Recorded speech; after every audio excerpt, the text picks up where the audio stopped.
Muy bien, 6:01. Lo que voy a hacer de entrada para poder irnos preparando para la sesión es que les voy a compartir pantalla de una vez y voy a quedarme ya con la diapositiva sobre la cual vamos a trabajar en estos primeros minutos. Por aquí se tienen que poder ver ustedes. Sí, no, aquí se ven ustedes. Bueno, estamos acá entonces.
6 de la tarde con 3 minutos. Nos quedan todavía dos para llegar a las 6:05, pero buena tarde.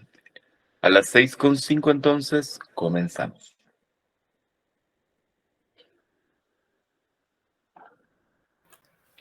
Gracias, Lee.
Muy bien, estamos por comenzar con la sesión de hoy. Por favor, ya saben ustedes que si me están viendo desde una computadora no tienen mayor problema, pero si me están viendo desde su celular, hagan zoom a la sesión para que puedan ver únicamente la diapositiva y no pierdan contacto con la imagen. Es importante.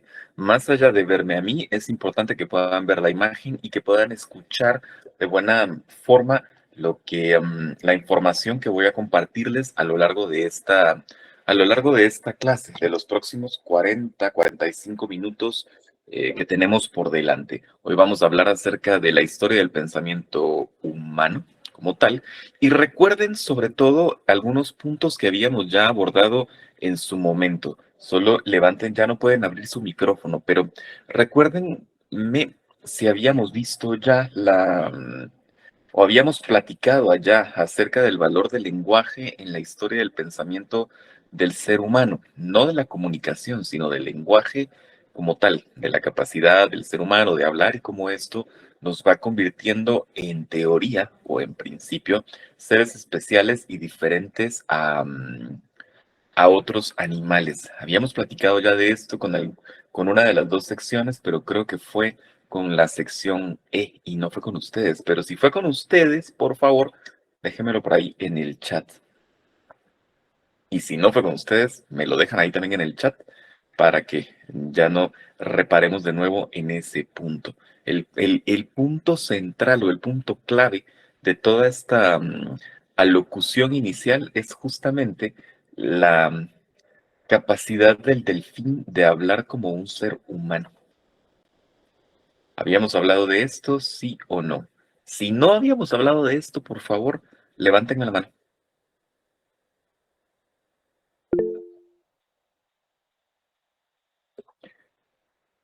Ok, entonces asumimos que no habíamos hablado acerca de esto y comenzamos con ese punto entonces el periodo de hoy.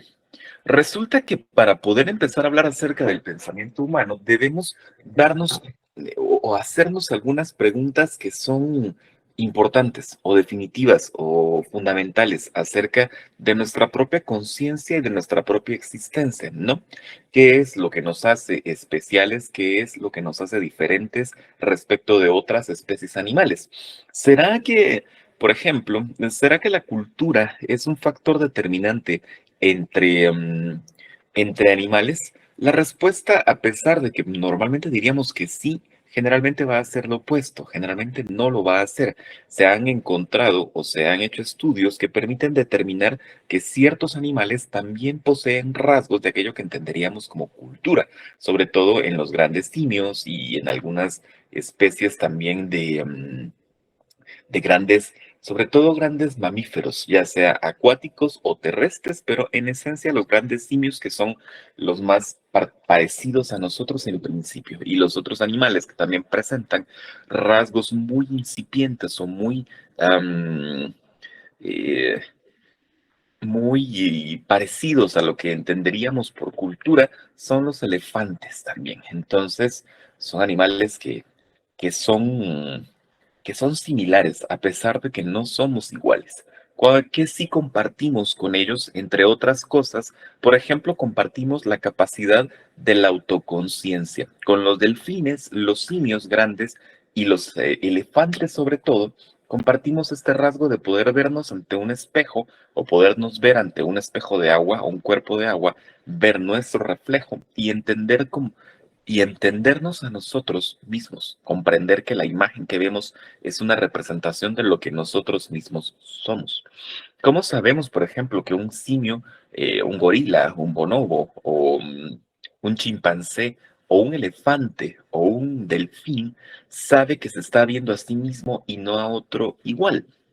En ocasiones ponemos a nuestros perros o nuestros gatos frente a un espejo y aunque no está del todo claro con ellos, porque al parecer podrían ser capaces de reconocerse o podrían no serlo, en realidad, su primera reacción siempre va a ser diferente, siempre va a ser de susto, de ataque, de interacción con la imagen, porque no sabe discernir entre aquello que existe y lo que solo es un reflejo, en primer lugar, y segundo, no sabe distinguir su propia imagen de la imagen de alguien más, cuando la ve reflejada.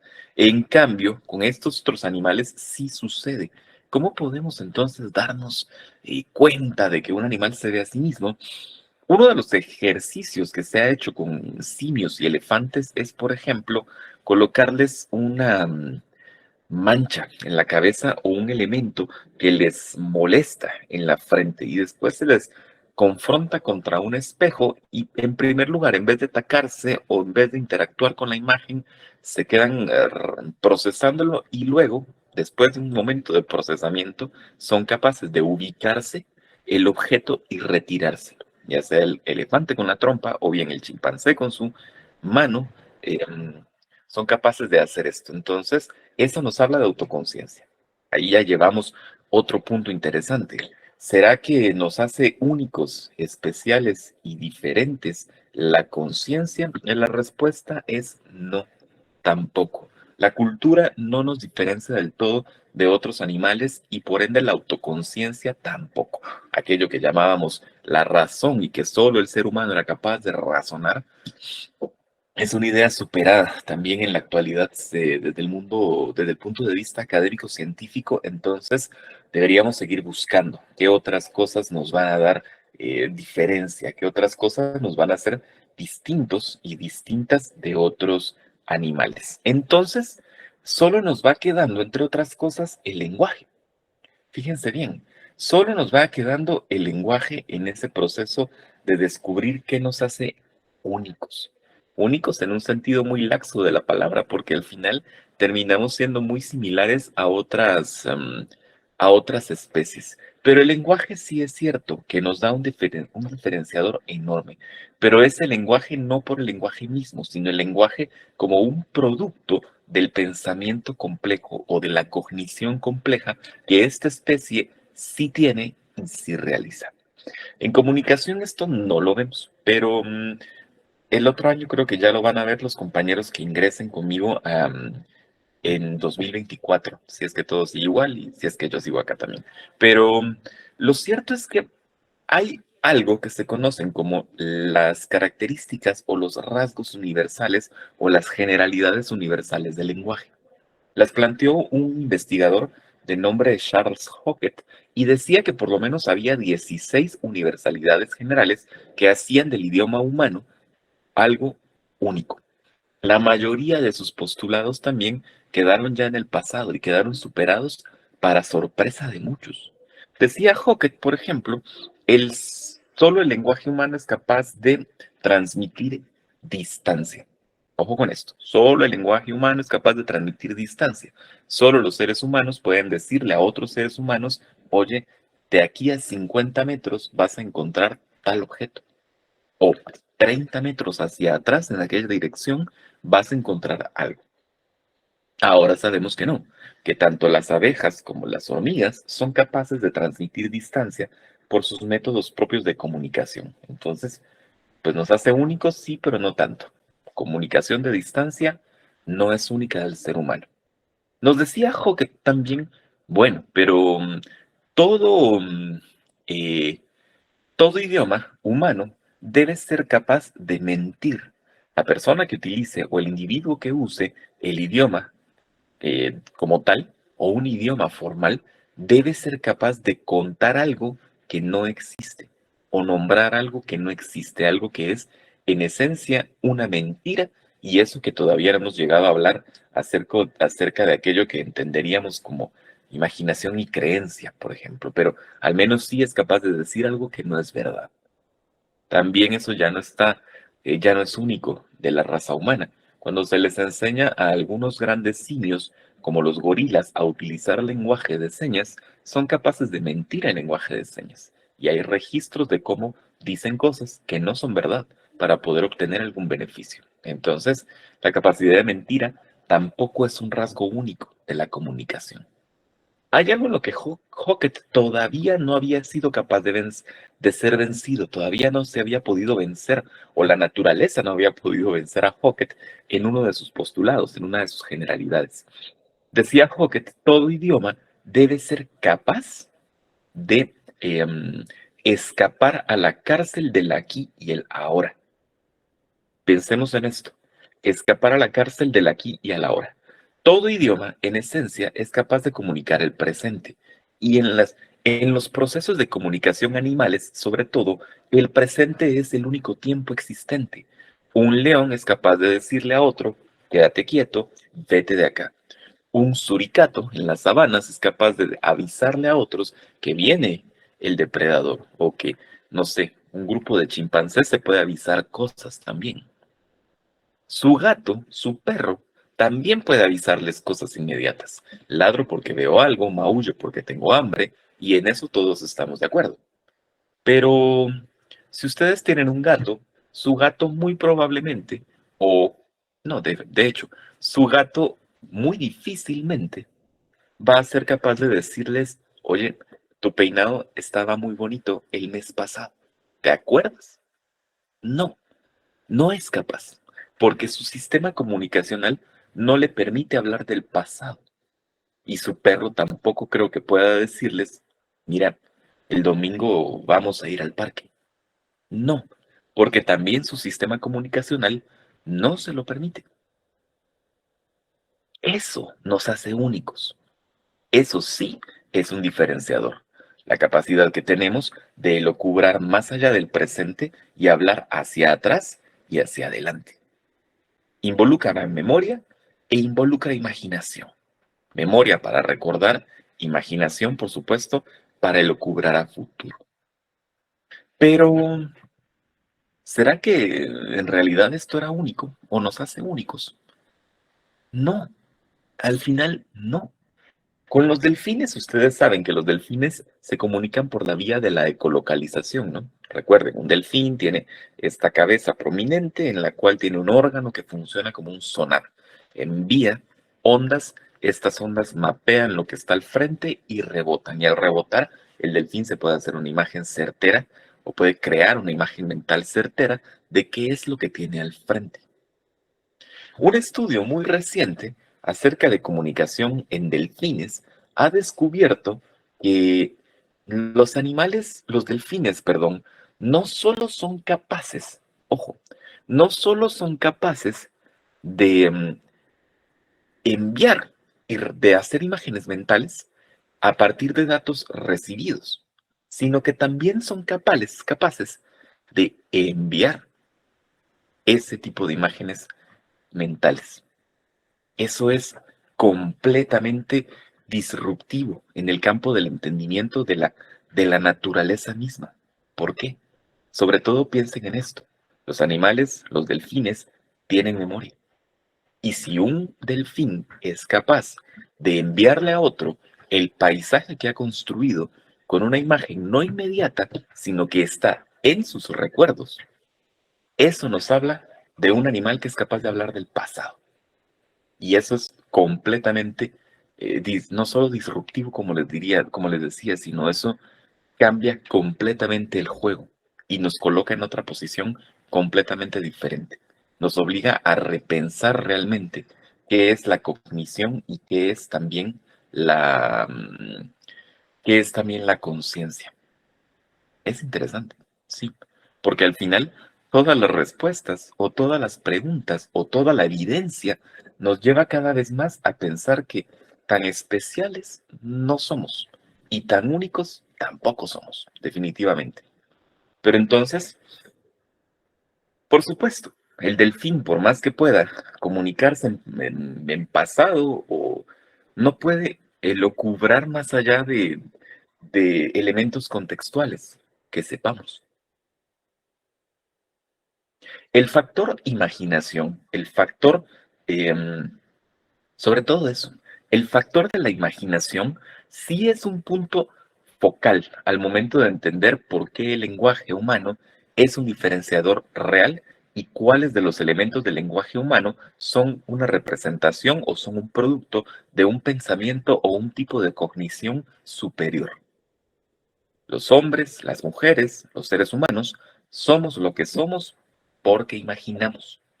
Mucho de nuestro sistema cultural, de nuestro sistema social y de nuestro sistema individual está basado en imaginación. Y la imaginación no entendida como este elemento romántico, ¿no? De la imaginación como tal, sino todo lo contrario. Todas aquellas cosas que damos por sentadas o en las cuales creemos que no son más que elucubraciones de nuestra mente. En el chat, aquí, cuéntenme ustedes, ¿qué cosas son puramente lucubraciones mentales, imaginaciones, mentiras colectivas en las cuales creemos? Hay una que es muy, eh, um, ¿cómo les diría? Ah, gracias, por aquí estoy viendo que no. Hay una que es, ya pueden enviar mensajes al chat, por favor. Hay una que es muy obvia, pero a la vez también es delicado de tratarla. Hay otras que creo que son más sencillas, pero cuéntenme ustedes. Pueden ya enviar mensajes al chat. ¿Qué, qué cosas nos hemos dicho o en las cuales creemos y simplemente no existen y basamos nuestra vida en ellas? Es pregunta. Si alguno de ustedes tiene algún ejemplo, déjenmelo por ahí. Yo lo leo acá. Estoy viendo aquí su chat. Los celos, nos dice Dani. No necesariamente. Los celos son una reacción química. Algo más complejo. Piensen. Que son inmortales. Alguien me pregunta otra vez cuál es la pregunta. ¿Cuáles son en qué cosas a veces basamos nuestros sistemas culturales, nuestros sistemas sociales, nuestros sistemas individuales, que son eminentemente invenciones que son producto de nuestra imaginación. Por aquí tengo ya dos que sí me gustan. Vamos a ver qué más. Veamos qué más. Tengo tres y las tres me gustan. Vamos a ver quién más tiene alguna otra idea por ahí. Bien, dejémoslo ahí. Si se les ocurren más, aquí los estoy leyendo. Pero aquí me dicen, primero, los dioses, Dios, la religión. Como les digo, este es un punto interesante, pero a la vez es un punto delicado. Entonces, por lo general, no lo toco, porque bueno, ustedes comprenderán todo lo que implica y no nos da ni el tiempo, ni muchas veces ni las ganas como para poder abordar un tema de estos. Pero en gran medida sí podemos entender cómo el pensamiento religioso ha ido evolucionando a lo largo de los siglos por medio de también el desarrollo del proceso de la cognición humana.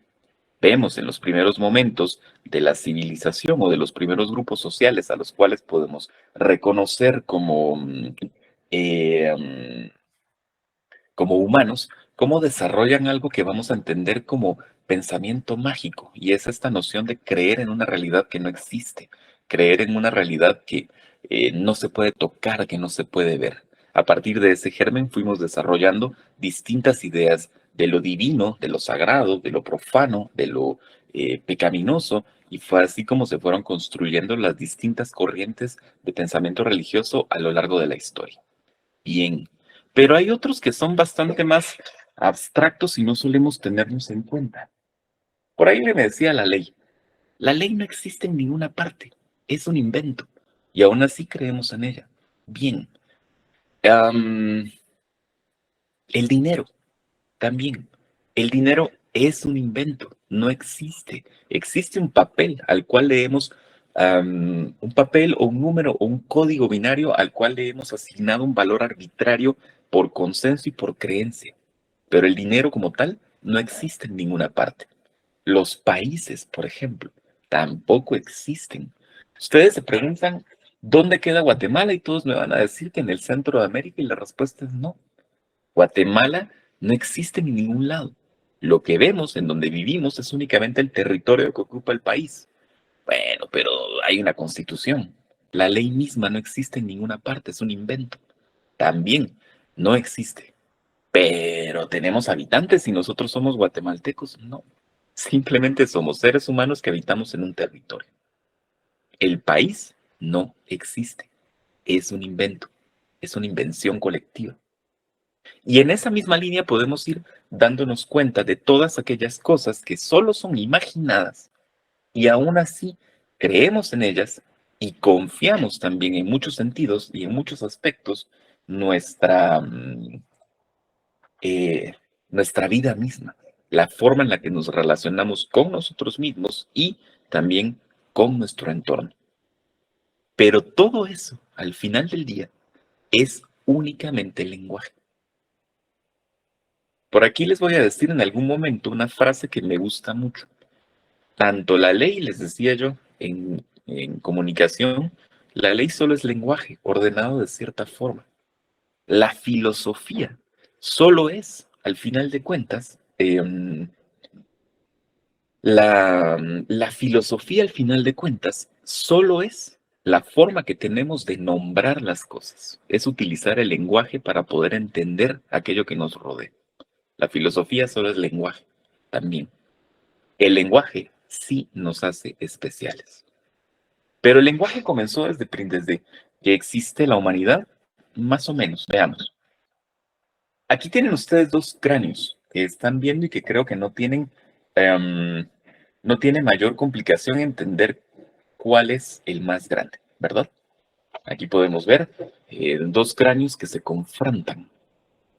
Lo que tienen ustedes al lado, no sé si ustedes lo están viendo del lado izquierdo o del lado derecho, pero el cráneo más pequeño es un cráneo humano, es un cráneo de una persona tal cual nos vemos hoy. Podría ser mi cráneo, podría ser el cráneo de alguna de ustedes, pero en realidad es el cráneo de un antepasado lejano de la humanidad.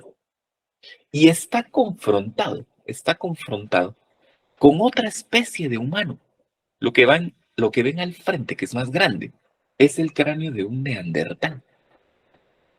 Los neandertales eran esta especie de la cual ya hablamos en algún momento, sobre todo el semestre pasado, si recuerdan, que eran como los primos del ser humano. Era una especie de homínido que cohabitó ciertas regiones del mundo junto con el Homo sapiens en determinado momento, sobre todo en el área de la Eurasia, la conjunción entre Europa y Asia y además también toda Europa, ¿no? ¿Qué vemos de diferente entre un neandertal y nosotros? Primero, diferencias esenciales no hay muchas. Fíjense bien que no hay muchas. Somos muy parecidos. Pero si nos fijamos en los detalles, si comenzamos a fijarnos en los detalles, veremos varias cosas que sí nos llaman la atención. Uno, y creo que es lo más obvio, la cavidad cerebral, el espacio craneal, es bastante más grande. No solo el tamaño del cráneo en general es más grande, el cerebro de esta persona, neandertal, era más grande, bastante más grande que el del ser humano. Segundo, su anatomía era más robusta. Vean ustedes los huesos, las cuencas oculares más gruesas, la mandíbula también más desarrollada y por ende era más fuerte. Más fuerte, más grande, más inteligente.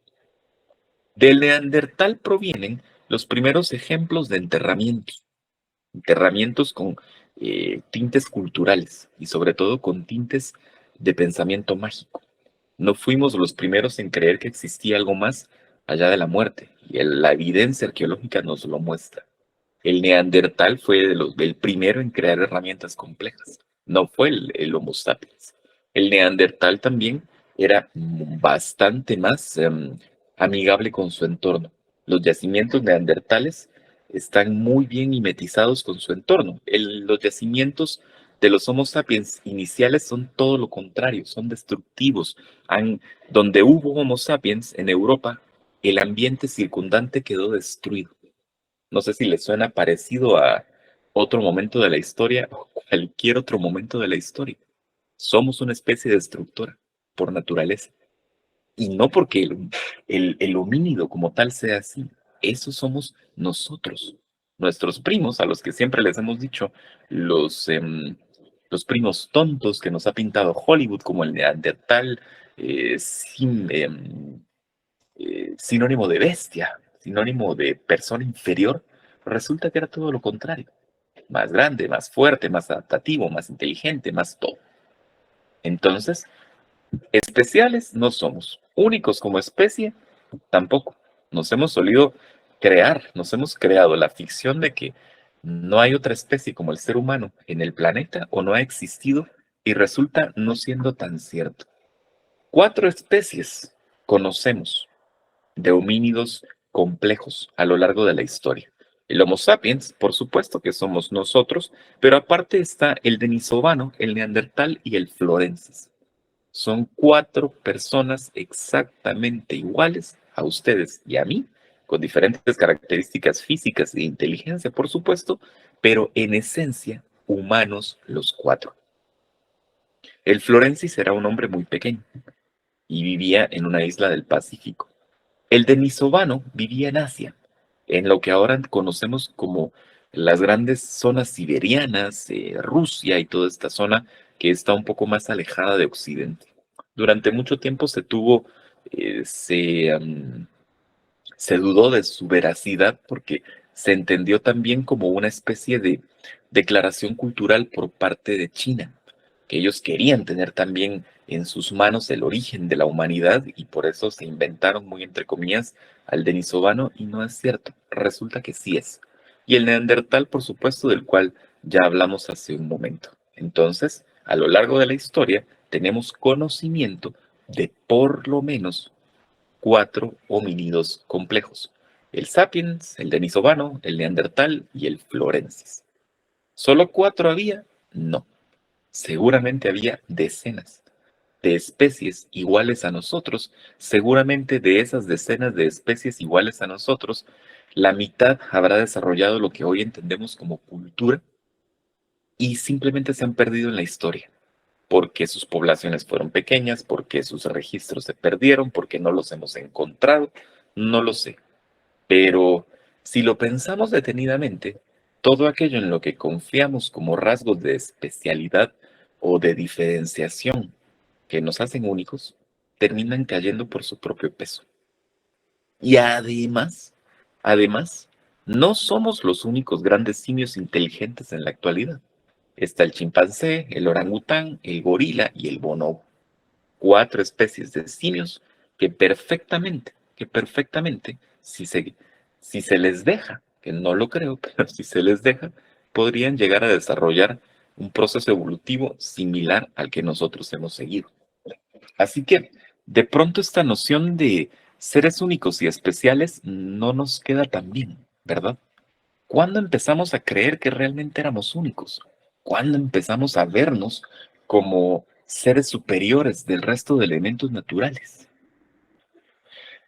Para que esto pase, tuvieron que pasar miles de miles de años en los cuales en general vivíamos en armonía con el entorno. Tuvo que llegar una revolución importante para poder desarrollar un sistema complejo que nos permitió, muy a nuestra desgracia o muy a desgracia del planeta mismo, entendernos como superiores. ¿De qué hablamos cuando hablamos de esto? Veamos. ¿Qué nos hizo entonces diferentes? Ok, fíjense bien en estos datos. Estos son datos porcentuales.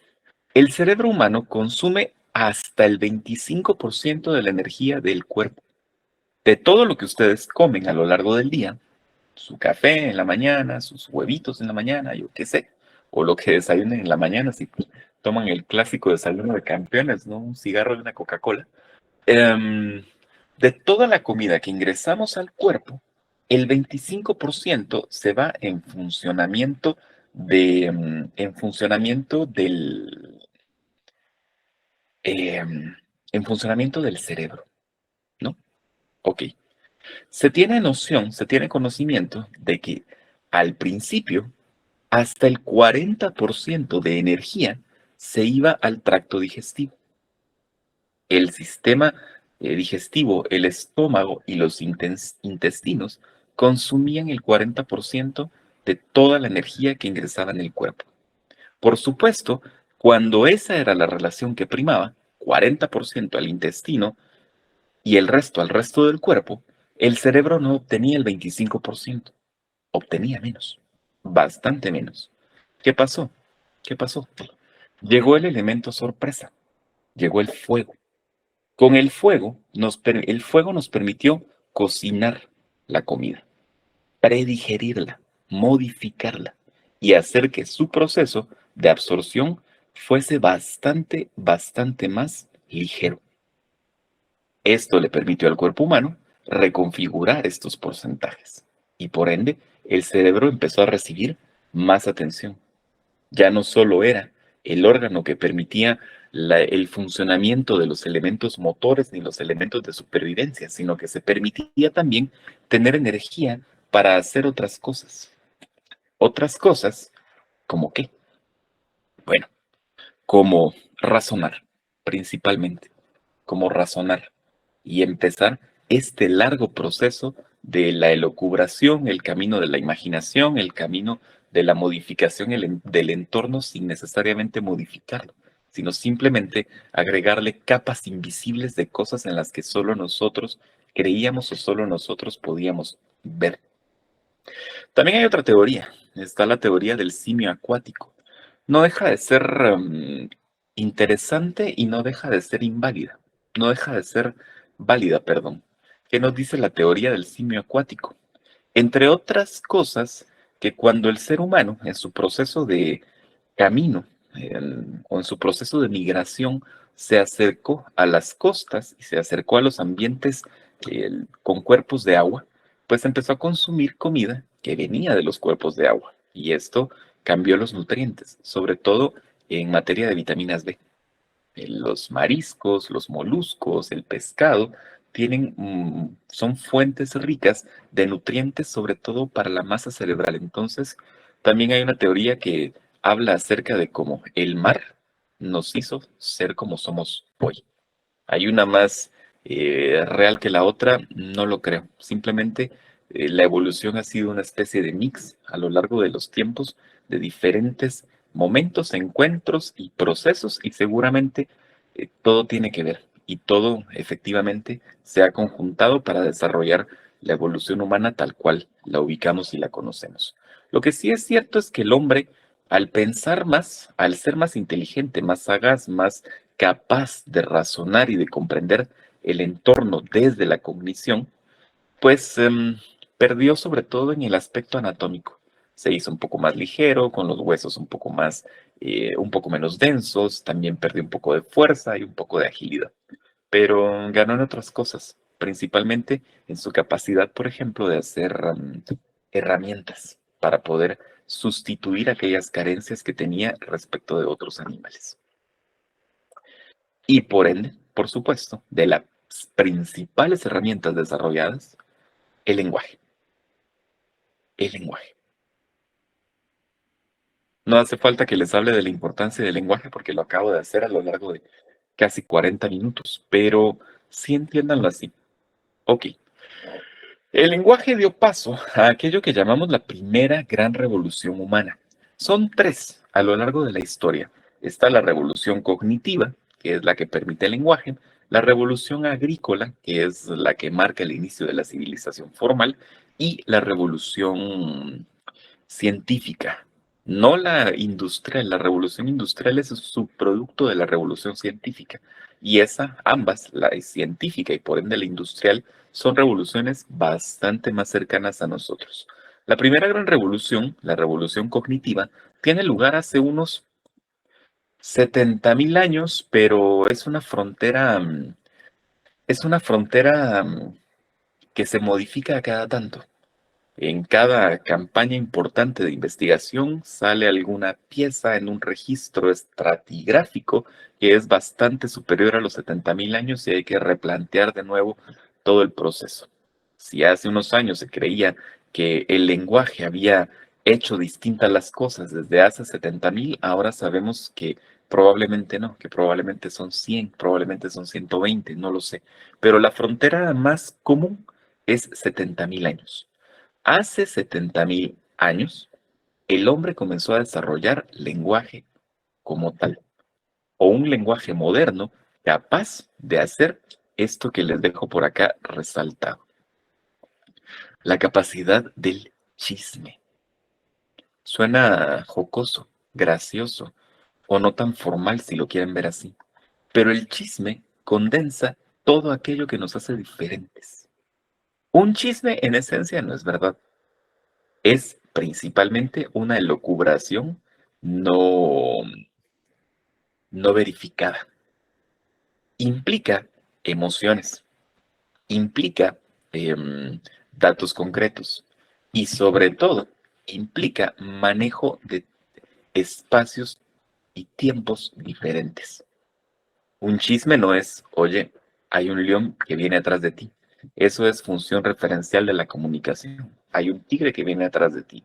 Es un dato. Un chisme no es un dato. Un chisme es, fíjate que yo como que por ahí escuché hace unos días que le caes mal a tal persona. Suposición, imaginación, elucubración del pasado, datos emocionales, todo aquello que no es cuantificable, representa o está representado en muchas ocasiones en aquello que llamamos chisme o en aquello que llamamos ficción. La ficción es el mejor reflejo del lenguaje complejo humano. ¿Cuándo comenzamos entonces a desarrollar esta noción de la ficción? Hace unos 70.000 años, sí. Pero ¿por qué sabemos que es en ese momento, en realidad? Porque es cuando comenzamos a ver los primeros rasgos culturales que no son relacionados con supervivencia.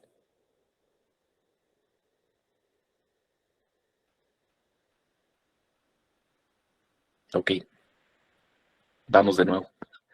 Hay elementos o datos u objetos que hemos encontrado. em, hay, por aquí tengo una pregunta de Luis Gerardo. Ya voy con esto, porque no son necesariamente lo mismo. De hecho, la palabra chisme es solo el gancho, pero sí esconde un concepto bastante más grande, y es el concepto de la ficción, sobre todo. Creo que esa es la mejor respuesta. El chisme es parte de la ficción, y la mentira colectiva o la ficción colectiva, por ende, es parte de la ficción. Es crear un pequeño fragmento o un pequeño discurso acerca de algo que no existe o solo existe en nuestra mente y en lo cual creemos colectivamente. Am, Habíamos visto, por ejemplo, que desde hace cientos de miles de años se producen herramientas, pero son herramientas que nos permiten sobrevivir. Hace unos 70.000 tenemos registros de aquellas cosas que no son solo sobrevivencia. Registros, por ejemplo, de entierros preparados que tienen que ver con un proceso cultural, de adornos corporales, como pectorales, como eh, sobre todo pectorales, collares hechos con huesos, hechos con piedra, hechos con dientes, qué sé yo.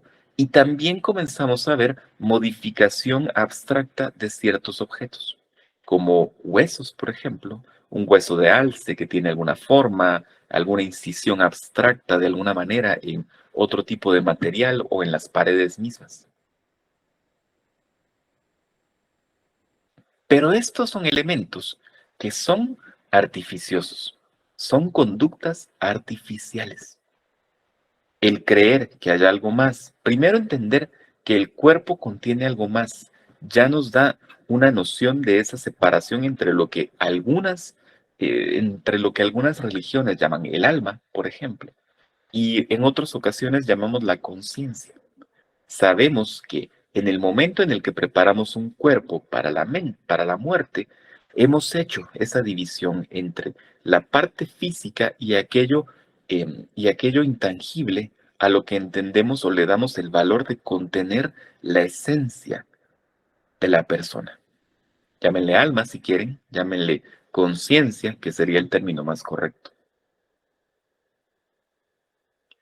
Cuando colocamos un adorno en el cuello de alguien, en muchas ocasiones lo hacemos por vanidad, podría ser, pero en estos contextos se asocia también con pensamiento mágico. La idea de que el objeto es una especie no de amuleto, pero sí de conector con algo que está allí, pero no se puede ver. Entonces, todas estas conductas, lejos de la sobrevivencia, son conductas artificiales. Y a esas conductas llamamos cultura. La cultura es un conjunto o una red de conductas artificiales dentro de un grupo humano.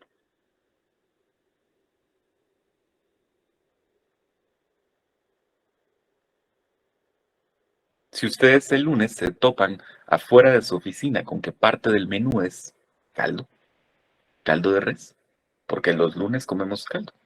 Quienes trabajamos en oficinas sabemos que siempre nos ofrecen caldo el lunes, en los puestos, en los diferentes puestos de comida. Y si alguien nos pregunta, pero ¿por qué? ¿Por qué comen caldo el lunes? ¿Por qué? ¿Por qué? Es porque es cultural. Es una conducta artificial. Nadie nos obliga a comer caldo, y mucho menos lunes. Pero por costumbre, que es uno de los rasgos de la cultura, por costumbre solemos hacerlo.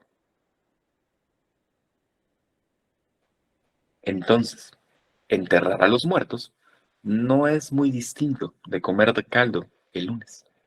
Es simplemente una conducta artificiosa, es una práctica consensuada e inventada que hemos desarrollado a lo largo del tiempo y en la cual todos los miembros de una comunidad creemos y confiamos, por el motivo que sea, porque creamos en el cielo, porque creamos en la vuelta al origen, porque creamos en la reencarnación, no sé. Pero la práctica como tal es consensuada. En muchos casos ficcional, por supuesto, pero en principio es consensuada.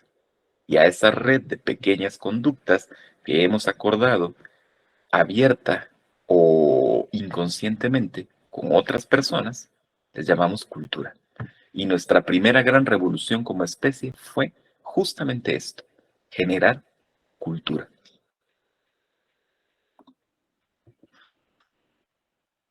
La cultura, en esencia, nos permitió hablar algo de aquello que ya veíamos la semana pasada, ¿no? O al principio de esta semana. Em, Vamos a ver. Las ficciones colectivas, mentiras colectivas, como tenía alguien por aquí, ya que había mencionado, permitieron el desarrollo de mentiras o ficciones o consensos o creencias cada vez más complejas, como los mitos, esta noción explicativa, sobre todo de fenómenos que no comprendemos. Eh, Los mitos, por lo general, tienen explicaciones de origen, son cosmogónicos, ¿no? Nos hablan del origen del mundo, nos hablan del origen de las cosas. Lo que hacemos cuando creamos un mito es tomar en ocasiones algún evento que no comprendemos o que nos ha llamado la atención y crear alrededor de él una historia que nos parezca grandilocuente, que nos parezca fundamental y sobre todo que nos genere sensación de certeza y de explicación. El mito de la creación del hombre, el mito del diluvio universal, el mito de la... eh, eh, el mito de la, no sé, el mito de la, ¿qué les había dicho? La creación, el mito de la, perdón, se me confundió acá. Les dije el mito de la creación, el mito de la, bueno, de la vida después de la muerte también, el mito del origen de la lluvia, el mito del origen del maíz, el mito del origen del rayo. Todas estas historias que tienen carácter explicativo las podemos comprender como mitos, como tal. También existen las leyendas, cosas que sucedieron en tiempos pasados principalmente, pero generalmente tendrán tintes fantásticos. Reconocemos que son fantásticos y nos abruman un poco, pero aún así confiamos en ellas. Y combinación entre mito, leyenda y demás, pues esencialmente tenemos también pensamientos religiosos. Dentro del pensamiento religioso hay diferentes tipos. Hay religiones interesantes, como las religiones abrahámicas, ustedes saben, el Islam, el judaísmo y el cristianismo son religiones abrahámicas, que lejos de la noción normal que tenemos de religiones monoteístas, en realidad son religiones dualistas. No tienen tanto que ver con la figura divina que está al frente como rostro, sino con el trasfondo. Detrás de estas religiones se esconde siempre, se llaman dualistas por eso, se esconde la dicotomía constante entre el bien y el mal. La persona solo puede elegir uno de los dos caminos o puede vivir en uno de los dos caminos y muchas veces la figura divina resulta siendo catalizador del proceso personal del individuo para que pueda escoger el lado del bien o termine condenándose al lado del mal. Por eso estas son religiones dualistas, se les llaman, porque giran en torno a la idea de bien y la idea de, de lo malo. Pero en otras ocasiones también este proceso de crear ficciones le llevó al ser humano a, a construir, sobre todo, algo que se conoce como órdenes universales. Tres son los órdenes universales y están aquí enlistados. Primero, lo vimos la semana pasada, en la clase pasada, el nosotros y el ellos. Parte de la, parte de la noción del yo. Si yo existo, existe otro. Pero cuando nos comenzamos a ver como comunidad, cuando empezamos a formar cultura, el yo se convierte en nosotros. Ese, esa especie de yo colectivo, ¿no? El nosotros. Y nos diferenciamos, nosotros nos diferenciamos porque existe un ellos, existe un otro, existe ese alguien más. Primer gran orden social civilizatorio, la creencia en el nosotros y en el los otros o en el ellos. ¿Por qué? Porque generan dos cosas. Primero, conflictos, siempre. Y segundo, y más importante, jerarquías. Nosotros somos más importantes. Nosotros somos más poderosos. Nosotros tenemos la razón. Ellos no están con nosotros, hay que darles palo, hay que dominarlos, hay que subyugarlos. Y eso trae la noción del imperio, que es el otro gran orden que ha regido los destinos de la humanidad desde siempre. El imperio tiene muchas formas, tiene muchas caras, tiene muchos rostros y muchos nombres, pero en esencia su definición sigue siendo la misma, un grupo centralizado que domina a otros. Y por último, como gran vehículo del imperio y del nosotros y el ellos, está también la religión.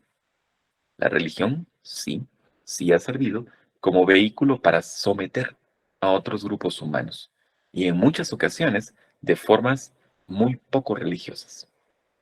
La religión es o constituye también un vehículo de poder, un vehículo de fuerza y un vehículo de legitimación.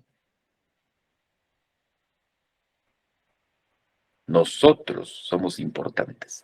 ¿Por qué? Porque tenemos poder, imperio. ¿Y por qué tenemos poder? Pues porque somos el pueblo elegido por Dios, ¿no?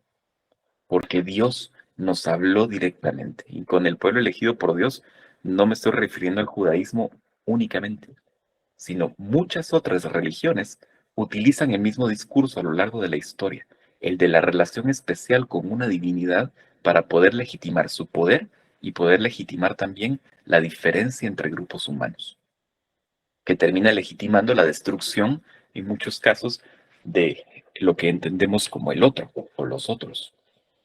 Entonces, la cultura y las ficciones colectivas en general nos han dado la posibilidad de ser lo que somos hoy, sí, pero en muchos sentidos también han representado nuestro principal foco de conflicto y nuestro principal foco de construcción y destrucción. Pero más allá de todo, a eso se refiere. La revolución cognitiva nos permitió empezar a ficcionar. La ficción nos permitió construir mitos, leyendas, religiones.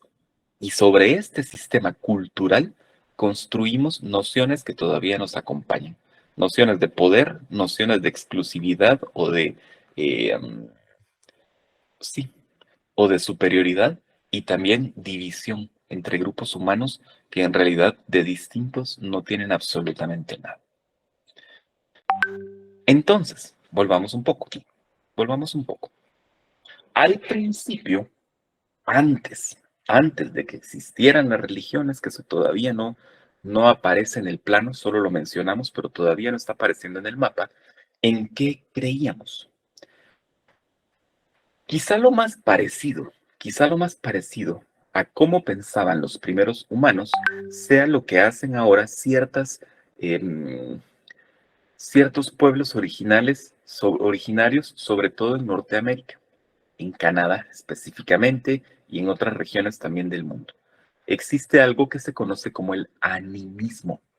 El animismo no es una religión, es una forma de pensamiento que entiende que sobre el plano natural tangible existe otro plano, un plano supranatural o, sí, o sobrenatural que contiene la esencia, la idea, no voy a decir magia porque no es el término, pero al menos sí la esencia o la idea o el espíritu, por así decirlo, pero jalando mucho el término de las cosas.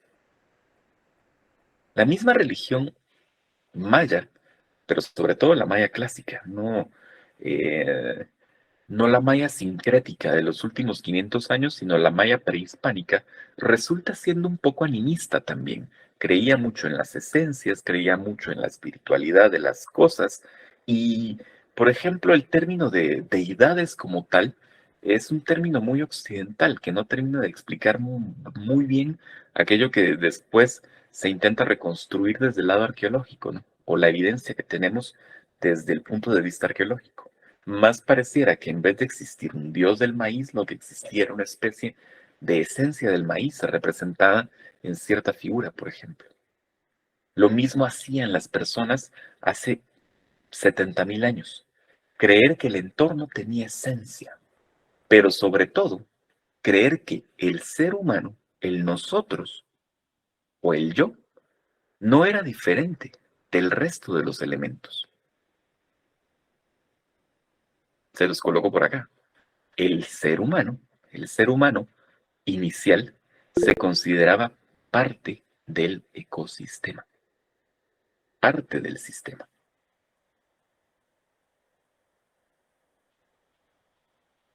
No es como San Francisco de Asís, el hermano lobo y el hermano árbol, por supuesto, pero sí funciona en la misma forma. Respeto a la naturaleza porque considero que sobre lo que veo y siento existe algo más que también lo define. Algo más, principalmente, que también habita en mí. Yo y naturaleza, de cierta forma, somos uno.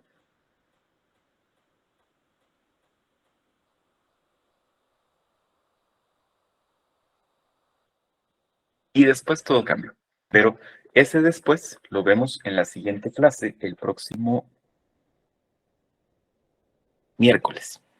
Muy bien, por aquí nos quedamos entonces con esta sesión de clase. Yo las veo, los vuelvo a ver el miércoles que viene para seguir platicando acerca de estos temas. Por favor, pueden ya salir de la sesión y pueden avanzar a su siguiente clase de hoy. Nos vemos, que tengan buen fin de semana. Hasta luego.